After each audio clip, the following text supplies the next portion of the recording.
48 ម៉ោងនេះមិនមែនជាពេលសម្រាប់ចរចាទៀតទេប៉ុន្តែជាពេលដើម្បីសម្រេចថាអ៊ីរ៉ង់នឹងដកថយឬក៏អាមេរិកនឹងសម្រុកចូលកាន់តែជ្រៅលោកដូណាល់ត្រាំបានព្រមាននៅយប់ថ្ងៃទី21ខែមីនាចំថាបើអ៊ីរ៉ង់មិនបើកច្រកសមុទ្រហ័រមូសឡើងវិញទាំងស្រុងក្នុងពេល48ម៉ោងទេសហរដ្ឋអាមេរិកនឹងវាយកំទេចរោងចក្រថាមពលរបស់អ៊ីរ៉ង់ទាំងអស់ដោយចាប់ផ្ដើមពីកន្លែងធំទៅមុននេះមានន័យថាសង្គ្រាមពេលនេះកំពុងតែច្របាច់កថាមពលនិងសរសៃឈាមព្រៃរបស់ពិភពលោកកាន់តែធ្ងន់ហើយ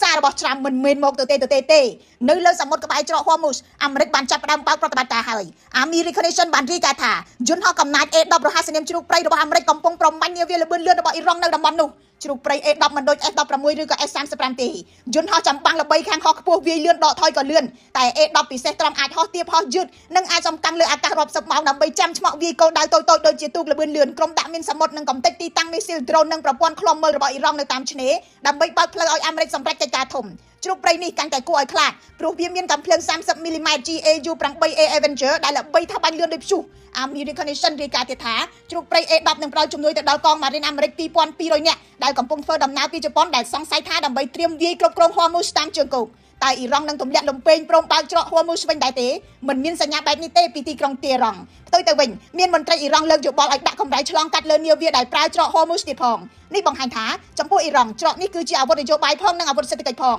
ប្រសិនបើអ៊ីរ៉ង់ស្ដាប់បញ្ជាត្រាំមានន័យថាទីក្រុងតេរ៉ង់កំពុងថយក្រោយក្រោមសម្ពាធអាមេរិកហើយបាត់បង់ឧបករណ៍ចរចាដ៏សំខាន់បំផុតមួយក៏ប៉ុន្តែអ៊ីរ៉ង់ក៏អាចបើកខ្លះបិទខ្លះទៅតាមរបៀបរបស់ខ្លួនការបិទយូរពេកក៏ធ្វើឲ្យខ្លួនឯងជាប់សម្ពាធពីអន្តរជាតិព្រោះថាច្រកហ័រមូសបិទថាស្ថិតនៅក្នុងដែនទឹកអ៊ីរ៉ង់និងអូម៉ង់តែត្រូវចាត់ទុកជាច្រកឆ្លងកាត់អន្តរជាតិដែលអ៊ីរ៉ង់មិនអាចបិទបានទេទៅតាមច្បាប់សមុទ្រសំណួរពេលនេះគឺតើអ៊ីរ៉ង់នឹងធ្វើតាមបញ្ជារបស់ត្រាំដែរទេ